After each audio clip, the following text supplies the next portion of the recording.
All right, Natasha, here we go. Thank you so much for taking some time today to chat and to coach with me. And hopefully this is a good time for you that you can just sort of focus on some areas that you'd like to think about, process.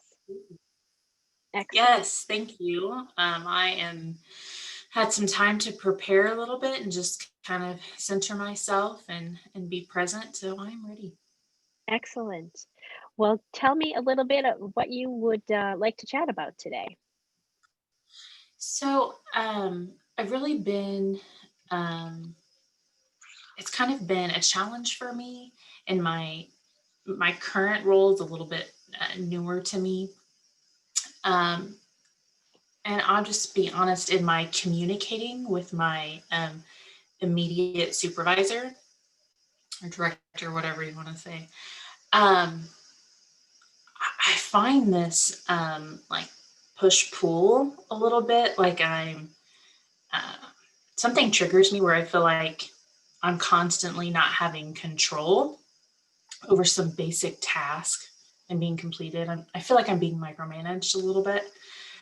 Um, and um, I want to explore or clarify or whatever you want to say, and how I can communicate effectively with my current boss. I think we've both done a pretty good job of respecting one another, and knowing that we're not going to agree always on everything, and how to manage or how to approach something. And that's okay. Um, it's in the small things. I mean, even just like an email this morning. And I was like, and I give back an email, and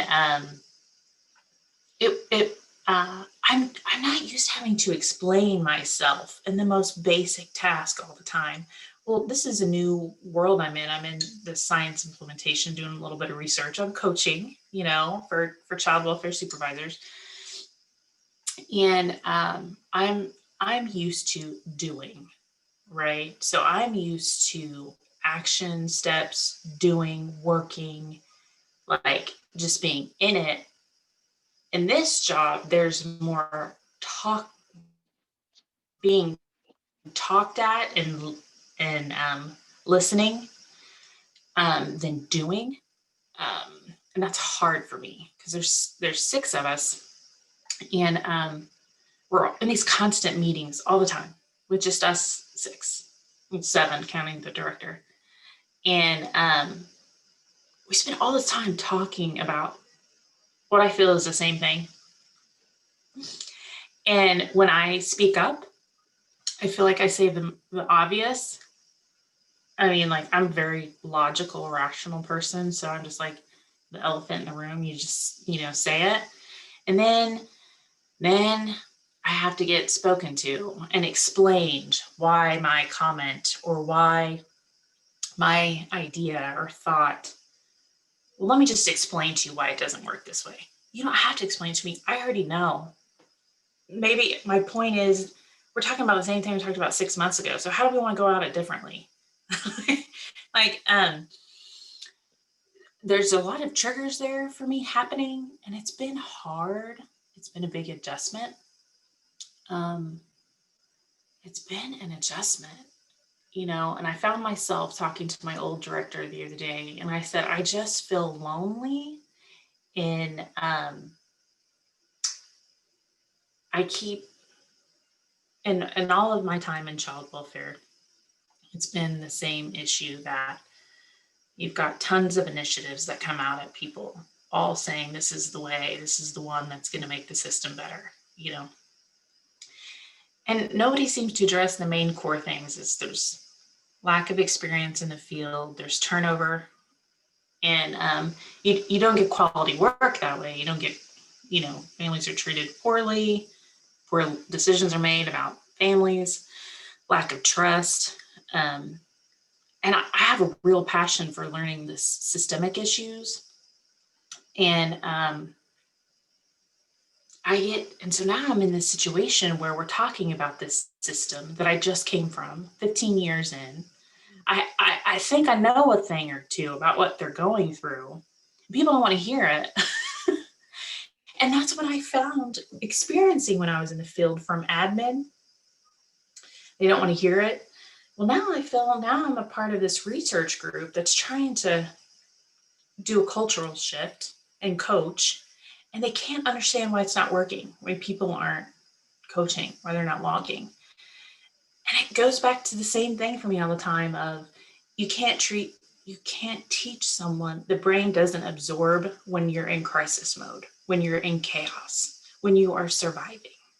This is basic to me. This came out with the neuro work 15 years ago, in this huge wave of how the brain works and trauma and all that. So it's not shocking to me that it's not working. Like, let's talk about the obvious, the trauma, the crisis mode, that this is what they're in. How do we meet them there? And as you see, I get very passionate. And I love that work and I miss it. And I'll be in this role for a couple more years before I go back into the field. And I'm finally going to start my master's, which I'll do in social policy and the macro work. I just got to figure out how to manage with my current boss and my coworkers. I don't feel too alone with my coworkers sometimes. They get it. They get how we're all sitting there and we're exhausted in these long meetings. But I get tired of being the only one saying things. They'll bitch about it to me, but they won't when we're together. And that's exhausting because then I just shut down. I just don't want to talk about it anymore because what's the point? So I just sit there and listen. And the meeting goes great. So I am hearing you be lots of frustration coming through. And it sounds like you really have a great sense of the big picture. So what as you speak specifically about communication, which is where you started here, what does the win look like for you on this communication front?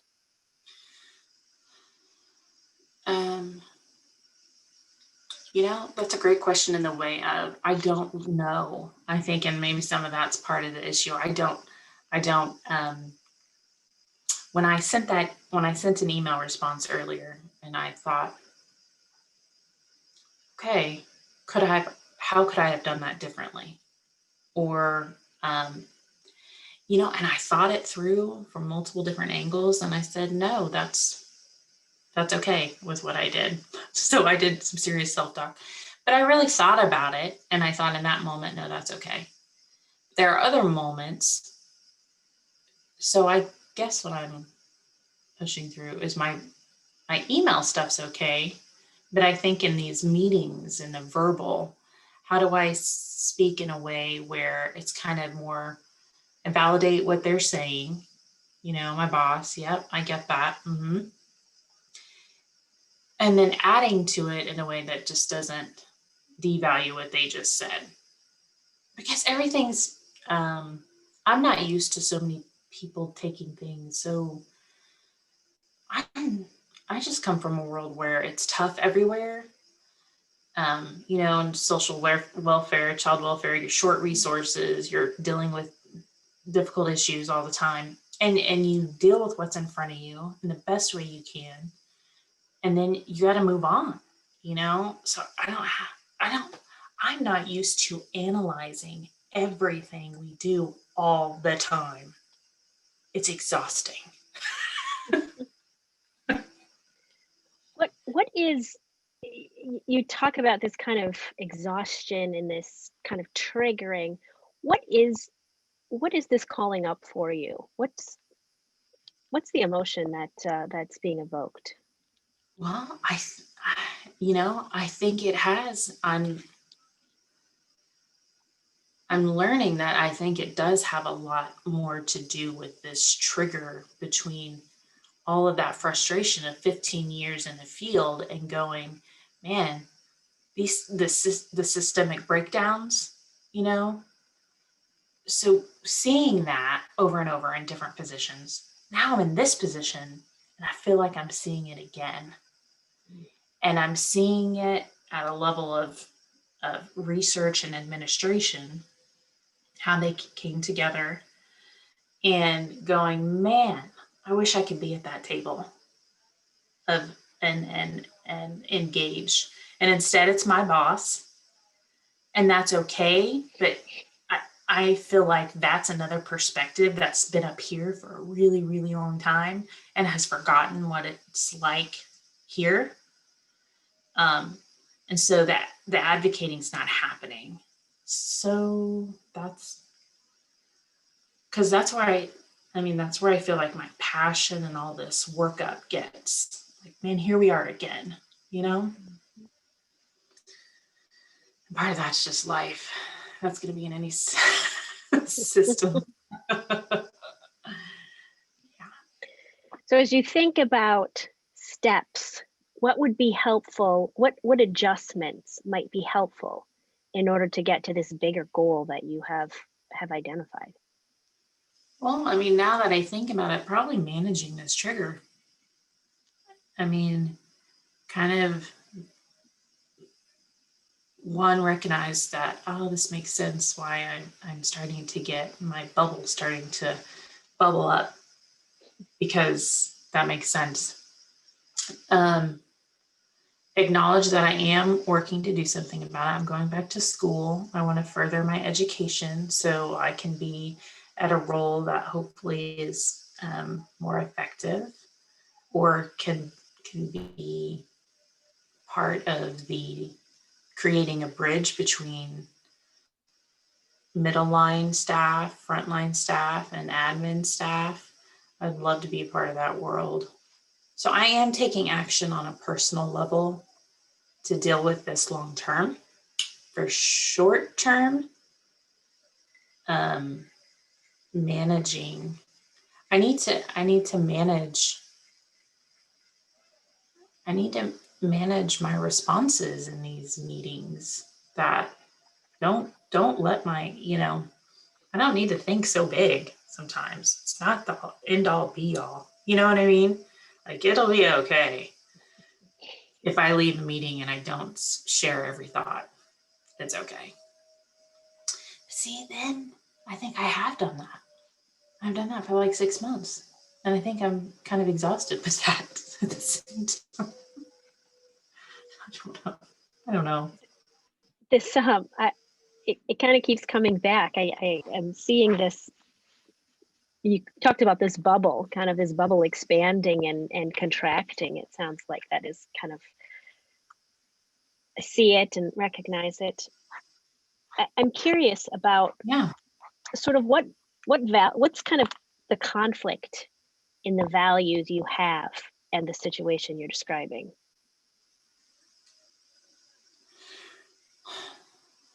I think there's about, I don't know. I know that I have openly stated I have some guilt for leaving the field, because what I feel is I'm in a very privileged role. I get to work from home. I don't have this stress of on call and the court system. And I left all those people and they're still in it. And there's no escaping for them. And I have this cush job, what I would consider a cush job. I got lucky. But then my husband reminds me, well, they could have all applied for the position too, and they didn't. You did. So stop beating yourself up. But there is that part of, I have to listen now in the mind of research and stuff, talk about how dysfunctional and unhealthy a lot of the staff are with secondary traumatic stress. And that's kind of painful for me to hear, because that's me. I mean, like, so I've been dealing with that. So again, I'm hearing everyone in this new group of mine, there's 7 of us, including my director, talk about this. And I get defensive, because I'm like, who are you to judge who would do it if they didn't do it? So how do we help them with secondary traumatic stress in a real way? But instead, we keep throwing initiatives at them and say, learn how to do this, learn this, learn this. But really, we don't help them. So again, I take it big. It's personal and I keep it here, but then I also make it big. And again, it's talking about the small bubble and the big bubble and how I go back and forth with it 100%. And again, all of that keeps me in my head. So I really need to focus on action steps in managing this trigger, I think, managing this while I'm in this small group, because this is my role over the next 2.5 years. So, and I don't know. What are you learning about yourself? What is there anything that has just kind of been illuminated through this process for you about your own approach?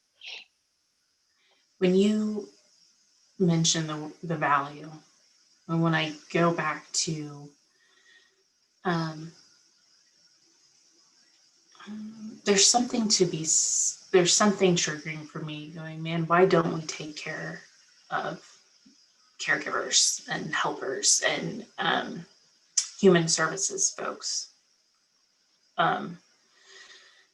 There's a value in there to, it matters to me how hard people work. And when we help the vulnerable, that matters to me. And it matters to me that I want to be part of systems that cherish those people. And I want to be part of that. And I thought I was being part of something that was going to do that. But then I'm like, oh, we're just here again. And I felt like let down and disappointed. But I really need to just embrace the challenge for what it is to some degree. I don't want to keep functioning in a way of where I shut down and I don't contribute anything. Because that's been happening for actually quite a while now. What's the way out of that?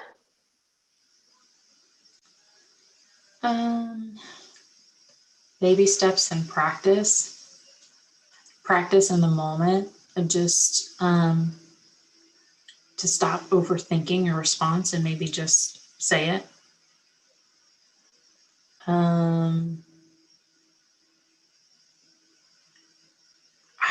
I'm exhausted with thinking about everybody's feelings. Like, it doesn't mean anything. Like, let's just talk about it right now. And then if we say something, I don't mean to be offensive. You say it too. You tell me what you're feeling, and like, let's, and then we move on, like, so then to me, that says there's a lack of trust in our group, which there is a lack of trust.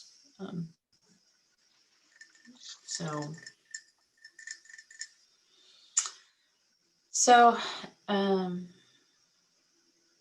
I think I need to identify, I think I need to commit to not shutting down in meetings where I feel like there is something to say. Yeah, I think that would be. What would that look like? Oh, no, that would look, well, I mean, it's when we have these meetings and there's discussion about how to help these individuals, log their sessions and be part of this research. Well,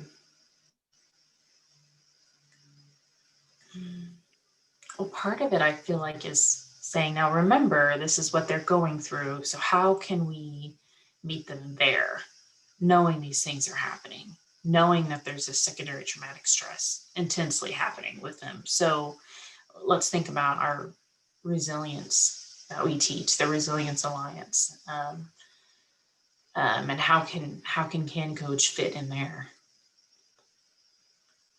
So I think a more subtle way with my words, maybe, when I definitely want to interject when I hear them have these discussions about barriers. What are the barriers? Well, to me, it's obvious, but I can't do that. It doesn't work in the meeting. So I had to acknowledge that and say, it's okay. It's just a different group of people than I'm used to, you know? Because the world I came from, we were all in it together. And so it's easy to, I don't know how to explain it, but. I'm seeing this conflict. I mean, I see you talking about managing moments. I'm just going to kind of make an observation and tell me if this is, if I'm seeing you talk about sort of these specific interactions with a small group of people and the big picture of the change that needs to happen. Where are you in that, and what does that bring up for you when you think about the difference between the here and now and the big picture change you're looking to initiate? Well, I have to deal with the here and now.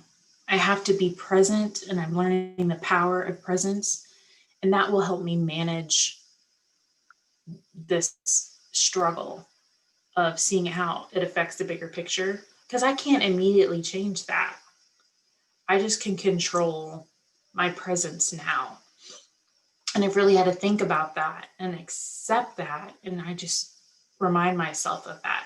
Okay, I'm thinking way too big. It becomes overwhelming. And I used to do that before.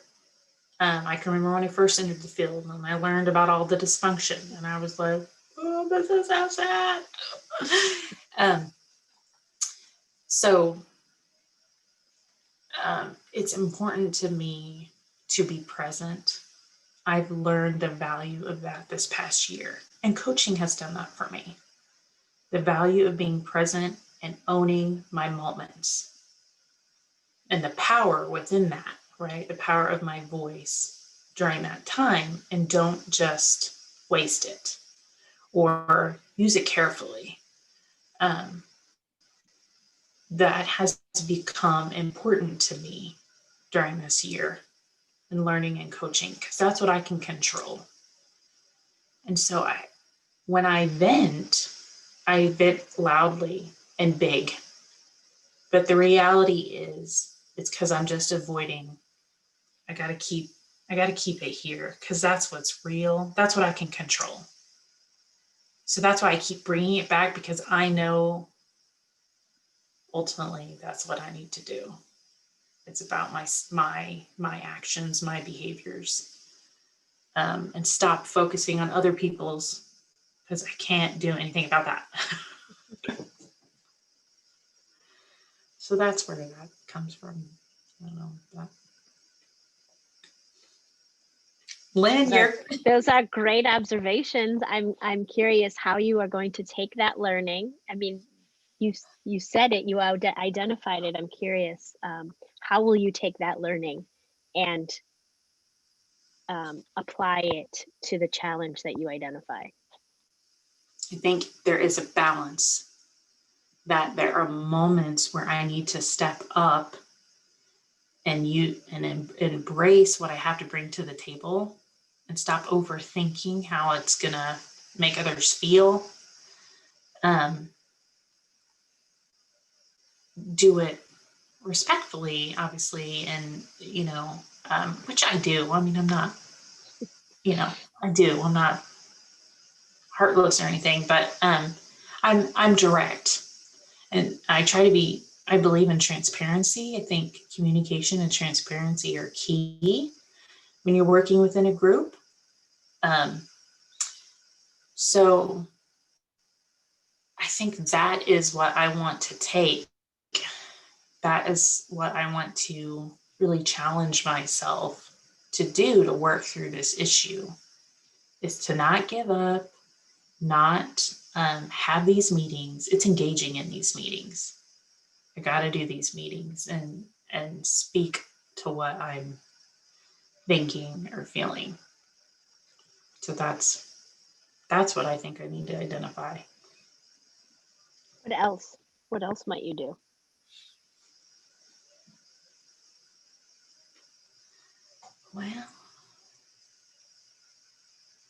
Well, I did something today. I went ahead and my boss gave what I felt like was being micromanaged on how to follow up on an email. I was like, cheese and rice. I know how to engage people. I can do this. I know how to manage. And I just responded very nicely. Thanks, I've already emailed on such and such and such and such. I would prefer to give it a few more days before I follow up again. Thanks. And it went fine. The response was, sounds good. Now, I know that's not that person's personality and they wanted to say a lot more, but they didn't. And so that's growth on both of our parts. What did you learn from that? I mean, that sounds like something that's different. So what did you learn from that? It was small and concrete. That respond to it, put it out there. If you have to explain yourself a little, it's okay. Do it because it works out better. Yeah. What this approach? It sounds like you're managing your way through an approach that maybe is conflicting a little bit with the who you are. If you continue down this path, what's at risk for you?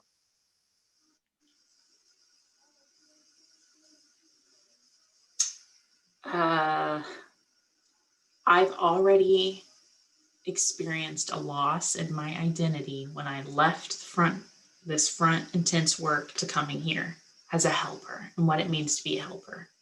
And all this, there is some unhealthy thought processes that I had for sure.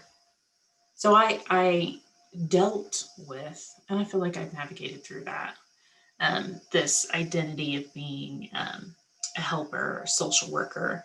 And now I'm in this role as coach, which is very different, very different. And that's okay. That's okay. But it's taken me, almost all of this year to get there. But I do think I've gotten there. But then, to some degree, all this stuff bubbled up recently about, look, this isn't working. Why isn't this working? And I'm like, because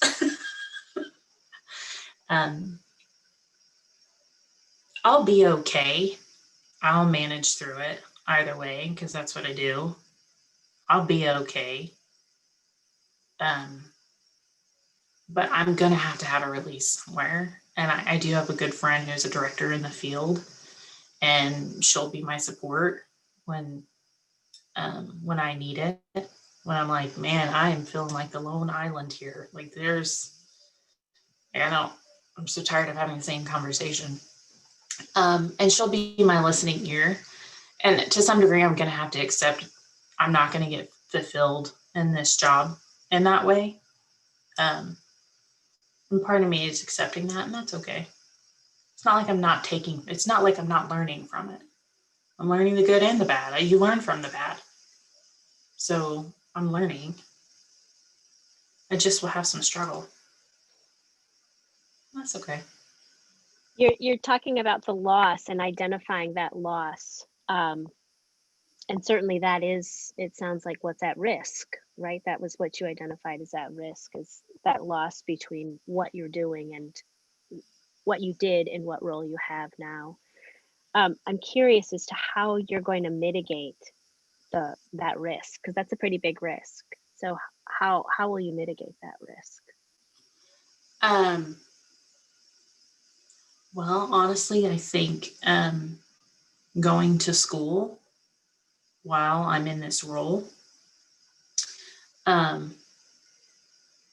will fill my cup and will help me feel empowered. And and I think will be a really good outlet for me to further my knowledge and my skill set about systems, helping people, having healthy work environments. Those things I'm pretty passionate about learning more. And so when I have a day of frustration, I do think the schooling piece will help. I do. Yeah. It's like a resource. Yeah. It's the first time I've heard you use that word empowerment. What does that word bring up for you? That's how I feel with school and education. I have, so I did not feel good about myself as a person until I really went to K-State and went as a social worker. It validated a lot of who I was, and it so empowered me as having an identity and being okay with all that I had been through, and like I'm learning, and there was such passion there, and such all these good things happened at that time when I went, and then helped prepare me for the next season of my life. Well, that's kind of that's what I'm looking forward to with this. When I was young, I was like, oh yeah, I'll have my master's by the time I'm like 23. And I got pregnant, and life happens. I have been waiting for a good time to get my master's, and I am ecstatic that I'm finally, it's happening. I'm finally there. And in one degree, I couldn't do that if I was still in the field. This is so hectic. But in this role, I can manage it. And so that's a blessing. So you take the good with the bad. So that kind of wraps back, I think, to where you started.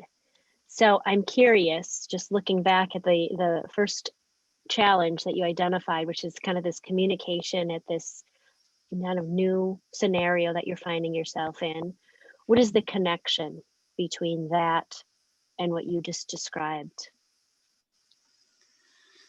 So really, it's brought the forefront to me of one, when I feel like there's something to add and say it. I need to say it. I don't want a bitterness to come packing in, like just use my time wisely, and that's important to me, and I need to do that. But I also need to acknowledge that if things don't always go great, or if I don't have this major fulfillment out of this current role that I'm in, that I have resources of support. I do have someone I can go to and vent when I need to, or support me in growing. And then I have this opportunity for education that I think is a huge resource to help balance out the next couple of years, because I'm in it, this is what I'll be doing. And so I'm not as overwhelmed by that thought that, okay, this is my work role for another 2.5 more years. Like, you're gonna have to figure out how to deal. I don't feel as alone, because I'm not. I'm not. And I have to remind myself, I'm not the only one in our little group. I'm just the one that says it. It isn't, So, and to some degree, that it's okay to accept that I might have days where I don't feel great about how a meeting went. That's okay. That's a learning opportunity. I do feel like a little bit of that has come out over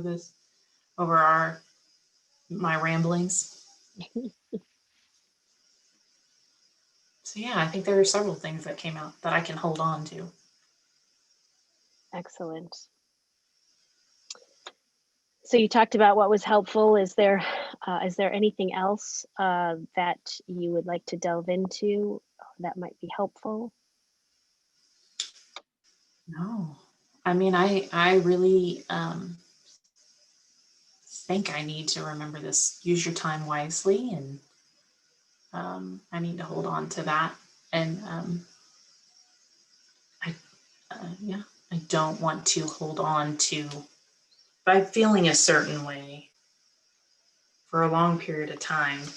I need to do something with that. And if it's in these meetings and I have an opportunity to say something that might contribute to what we're talking about, then I need to do it and not just stay quiet. So, What will you tell yourself to remember that? Oh, that's a good one. This is not the end all be all. No matter what happens, it will be okay. Look at that. There you go. Look at that. Was just kind of like, oh, I saw you be okay. Yeah. That was a good question in regards to what will you say to keep you there and keep you remembering that. I like that statement is what I need to remember. It's gonna be Not the end all and be all. It'll be okay. Yeah. There you go. Well, awesome. I hope that you will remember that, and I will look forward to circling back with you to hear how that's going. Yes, I would love to. I would love to. Yeah, I'm excited. I'm thinking of how I need to post that statement. It'll be okay. Yeah. Breathe, right? Yes. Yeah. Awesome. Well, thank you, Natasha. I appreciate the time. Oh, Lynn, thank you. I'm gonna just turn off our